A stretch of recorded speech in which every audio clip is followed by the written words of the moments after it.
Guantelete del Infinito. Arrancamos con el arma más rota de toda la historia del UCM, y el motivo es sencillo. Con un solo chasquido de dedos borró a la mitad de toda la vida del universo. El Guantelete del Infinito es un enorme guante forjado de Uru, el mismo metal de Mjolnir y Stormbreaker, diseñado específicamente para canalizar la energía de las 6 gemas del infinito simultáneamente. Lo creó el rey de los enanos de Nidavellir, después de que Thanos amenazara con destruir a su pueblo. Sin esa amenaza, probablemente nunca habría existido. Su durabilidad es extraordinaria, capaz de soportar la energía combinada de las 6 gemas sin desintegrarse, pero usarlo tiene un precio brutal. Al ponérselo, una oleada de energía recorre el cuerpo del usuario, infligiendo quemaduras severas y dolor extremo. Solo unos pocos seres en el universo tienen la resistencia necesaria para sobrevivir a ese proceso. Thanos era uno de ellos, pero ni él salió ileso. El brazo quedó permanentemente dañado después del chasquido, y aún así siguió siendo funcional,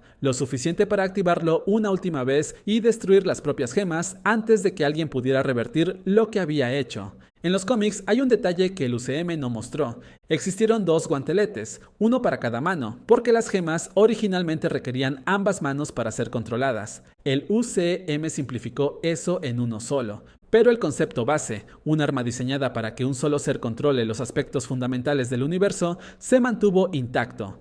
Mjolnir. Si el guantelete es el arma más poderosa del UCM, Mjolnir es el arma más icónica. Y hay una diferencia importante entre las dos. Forjado por los enanos para la familia real asgardiana, Mjolnir es un martillo de guerra de Uru, con capacidades que van mucho más allá del combate. Canalizar rayos, volar haciéndolo girar a altas velocidades y regresar a su portador cuando es invocado. Pero lo que lo separa de cualquier otra arma de esta lista es el encantamiento que Odín añadió. Solo quien sea considerado digno puede empuñarlo. Quien lo logre recibe el poder de Thor completo. Eso lo hace simultáneamente el arma más democrática y más exclusiva del universo. No importa tu fuerza ni tu linaje, importa quién eres. Hela lo atrapó con una sola mano y lo destruyó en pedazos en su primer encuentro con Thor, lo cual dice bastante sobre el nivel de poder que manejaba. Pero Mjolnir se reensambló para otorgarle sus poderes a Jane Foster en Thor, Love and Thunder, y después de la muerte de Foster, Thor lo reclamó de vuelta. Un detalle del lore que el UCM insinúa pero no explica del todo. En los cómics, el encantamiento de Odín fue una modificación posterior. El Mjolnir original fue forjado sin restricciones, y Thor lo empuñó libremente durante siglos antes de que su arrogancia llevara a Odín a añadir la condición de la dignidad.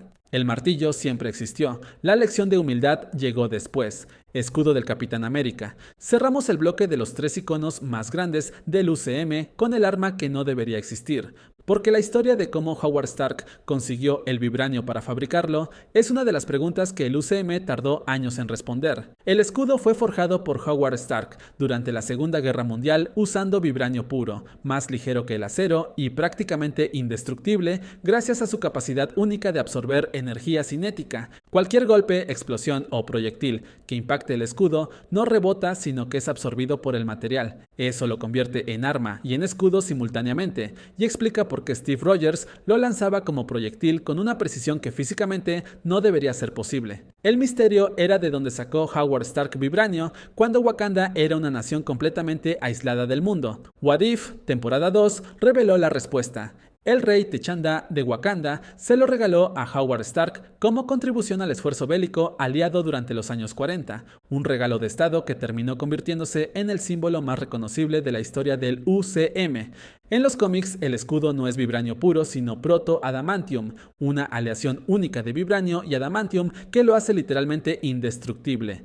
Es el único objeto en el universo Marvel fabricado con ese material específico. En el UCM se simplificó a vibranio puro, pero la espada de doble filo de Thanos lo destrozó en Endgame, algo que en los cómics habría sido directamente imposible. Cuando Steve Rogers lo devolvió al final de Endgame y Sam Wilson lo recibió, no estaba solo pasando un escudo, estaba pasando lo que Howard Stark fabricó con un regalo de Wakanda para el hombre que Howard nunca pudo ser él mismo. Stormbreaker. Después de ser aplastado por Thanos en la nave asgardiana, Thor necesitaba algo que pudiera hacerle frente a las 6 gemas del infinito, y el rey de los enanos, Eitri, le prometió el arma más poderosa que había forjado jamás. Stormbreaker es un hacha de Uru forjada en el corazón de una estrella moribunda, lo cual ya da una idea del nivel de energía involucrado en su creación.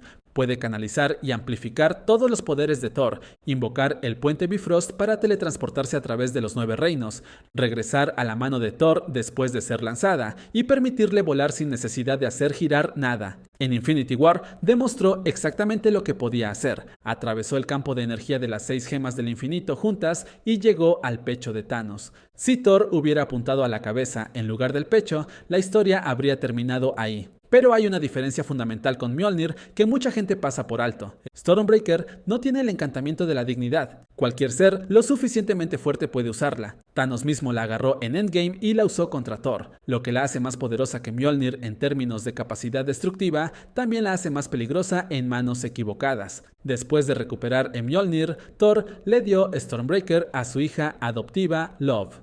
Un hacha forjada para matar a Thanos terminó en manos de una niña. Vaya que el UCM tiene sentido del humor. El cetro. El cetro es técnicamente un regalo de Thanos a Loki, y eso ya debería levantar sospechas, porque Thanos no regala cosas sin razón. Con un largo mango dorado y una carcasa azul que contenía la gema de la mente, el cetro era efectivo tanto en combate directo como en manipulación. Las 2 cuchillas que rodeaban la carcasa estaban fabricadas de un material lo suficientemente resistente como para aguantar golpes de Mjolnir, y podían empalar y cortar con fuerza brutal. También disparaba explosiones de energía letales y permitía al portador comunicarse mediante proyección astral, pero su capacidad más relevante era el lavado de cerebros. Colocando la punta de la hoja sobre el corazón del objetivo, la gema de la mente reescribía su lealtad al instante. Así fue como Loki controló a Hawkeye y a Erik Selvig durante la invasión de Nueva York. Lo que Thanos no le dijo a Loki era que le estaba prestando una de las gemas del infinito para invadir la Tierra. El plan siempre fue que los Vengadores derrotaran a Loki y se quedaran con el cetro,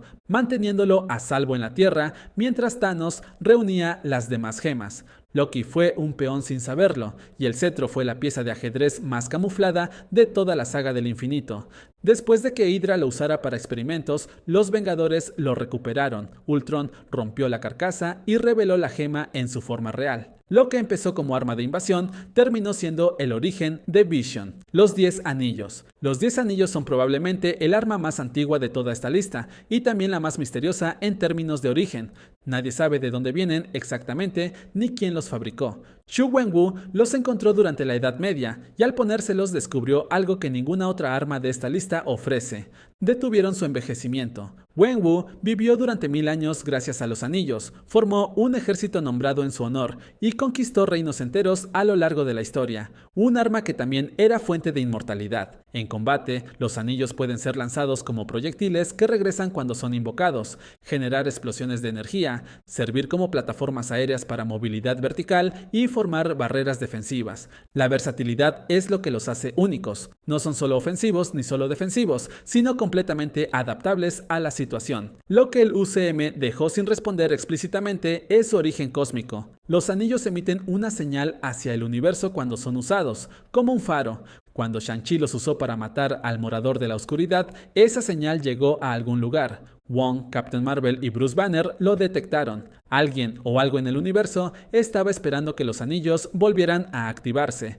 Esa historia todavía no se ha contado. Flecha Yaka. Aquí llegamos al arma más improbable de toda la lista. Una sola flecha controlada por silbidos que Yondu Udonta convirtió en el arma más letal que cualquier guardián haya visto operar de cerca. La flecha Yaka está fabricada de Yaka, un metal raro encontrado únicamente en el planeta Centauri 4, hogar de los centaurianos. El metal responde a frecuencias sónicas específicas, lo que significa que cambia su comportamiento según el tono del silbido del portador. En los cómics originales, Yondu usaba un arco de 5 pies para lanzarla y llevaba aproximadamente 20 flechas a la vez. En el UCM, James Gunn lo simplificó a una sola flecha y eliminó el arco, concentrando todo el control en el silbido y en el implante craneal que Yondu usaba como receptor. Y ahí está el detalle técnico que el propio James Gunn explicó. El implante en la cabeza de Yondu es el que capta el sonido del silbido y lo transmite de forma inalámbrica a la flecha. Sin el implante,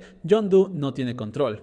Cuando Nebula le destruyó el implante en volumen 2, quedó completamente desarmado. El momento más demoledor de la flecha fue cuando Yondu la usó para eliminar a casi todos los Ravagers que lo habían traicionado, navegando por los pasillos de la nave usando las cámaras de seguridad como guía. Una sola flecha, decenas de objetivos, controlada solo con silbidos en la oscuridad. Después de la muerte de Yondu, la flecha pasó a Kraglin, que en la escena postcréditos de volumen 2 aprendemos que controlarla no es exactamente sencillo, pero la flecha en sí es irreemplazable. James Gunn confirmó que el metal Yaka es extremadamente raro y no hay stock de repuesto. Si se destruye, no hay otra igual.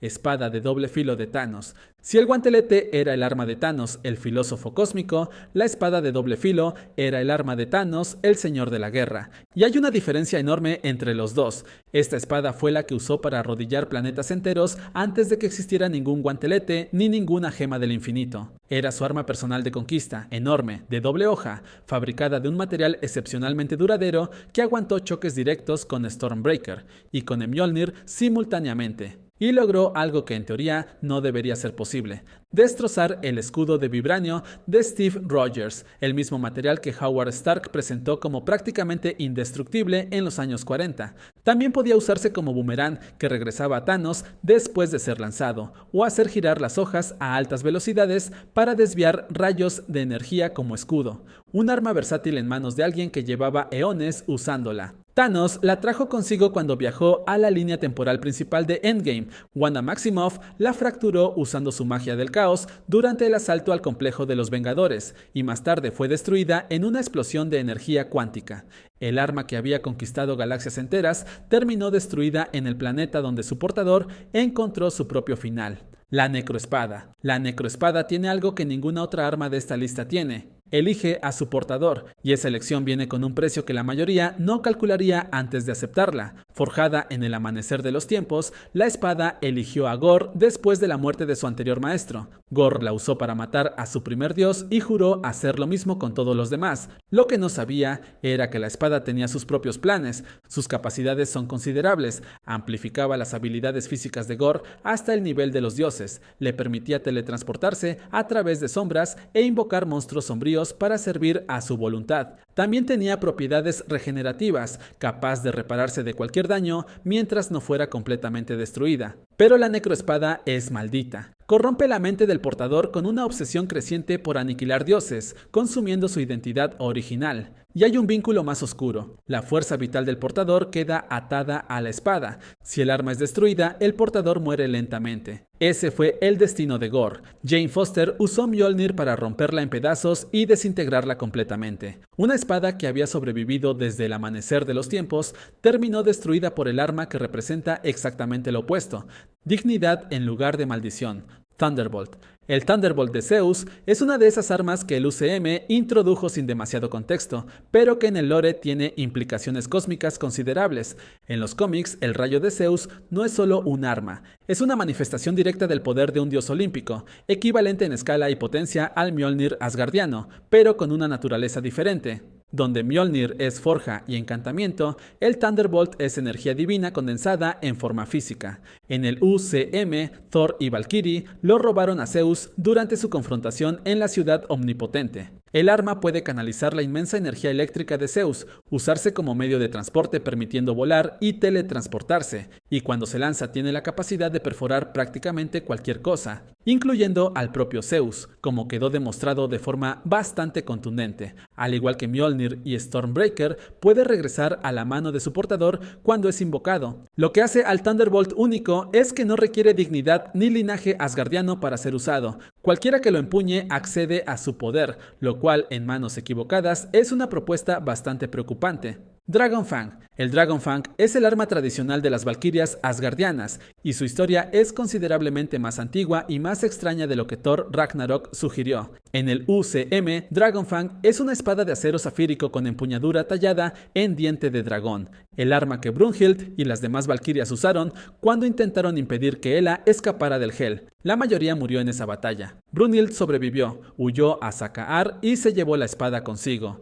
Cuando Thor la vio por primera vez, su reacción fue de genuino asombro, lo cual dice bastante para alguien que ha visto prácticamente todo el arsenal de los 9 reinos. En los cómics, el origen del Dragonfang es mucho más específico y más inquietante. Fue tallado del colmillo de Kajida, un dragón extradimensional, por un mago llamado Kajida hace miles de años. La espada pasó después a manos de la anciana, luego a Doctor Strange y finalmente al primer portador de la Valquiria. Es decir, un arma que pasó por las manos de los 2 hechiceros supremos más poderosos de la historia antes de llegar a Asgard. En los cómics también tiene capacidades que el UCM no ha mostrado. Puede absorber y redirigir explosiones de energía, destruir barreras místicas y mantenerse invisible mientras está enfundada. Si el UCM algún día desarrolla estas propiedades con Brunhilde como reina de Nueva Asgard, el Dragonfang podría convertirse en algo considerablemente más relevante de lo que ha sido hasta ahora. Gungnir. La lanza de Odín es uno de esos artefactos que el UCM trató principalmente como símbolo de poder y apenas rozó su potencial real. Gungnir llevaba múltiples encantamientos que le otorgaban capacidades más allá del combate directo. Podía disparar explosiones de energía altamente destructivas, abrir y cerrar el puente Bifrost sin necesidad de la espada de Heimdall, y mantenía un vínculo directo con el destructor, permitiendo que quien la empuñara controlara al autómata a distancia. Fue empuñada por Bor, el padre de Odín, durante la primera guerra contra los Elfos Oscuros y su gobernante Malekith, luego por Odín durante milenios, y brevemente por Loki cuando usurpó el trono de Asgard haciéndose pasar por su padre. El hecho de que Loki pudiera usarla dice algo sobre los requisitos de la lanza. No exige dignidad como Mjolnir, sino simplemente que quien la empuñe ocupe el trono. Fue destruida junto con Asgard durante Ragnarok, un arma que había existido desde antes de que Thor naciera, desaparecida en el mismo fuego que consumió el reino que representaba, el Destructor. Cerramos con el arma que Asgard diseñó para guardar sus propios tesoros, lo cual, en retrospectiva, parece una decisión bastante cuestionable dado lo que pasó. El Destructor era un autómata asgardiano encantado, controlado por quien empuñara Gungnir, que ya conoces. Diseñado exclusivamente para combate y destrucción, podía apartar vehículos con la fuerza bruta, matar gigantes de hielo sin esfuerzo y absorber prácticamente cualquier daño. Cuando fue atravesado por una hoja asgardiana durante el enfrentamiento en Nuevo México, continuó operativo sin ningún problema visible. Mjolnir era la única arma con capacidad demostrada de dañarlo. Su sistema de ataque principal era la fuerza de Odín, liberada como un amplio rayo naranja a través de su cabeza, capaz de vaporizar seres vivos al impacto. Una sola descarga de esa energía convirtió en cenizas todo lo que tocó en Nuevo México. Pero el problema con el Destructor siempre fue el mismo. Obedecía a quien tuviera Gungnir, sin importar las intenciones de esa persona. Loki lo controló desde Asgard para intentar matar a Thor en la Tierra. Un arma diseñada para proteger el reino fue usada por un príncipe para asesinar al heredero del mismo reino. No exactamente el resultado que Odín tenía en mente. Ahora ya conoces las armas más legendarias del UCM, pero hay artefactos mucho más rotos que casi nadie entiende realmente. Algunos pueden manipular el tiempo, la realidad e incluso la muerte. Y de esos hablaremos en el siguiente video, cada artefacto legendario del MC o explicado en detalle.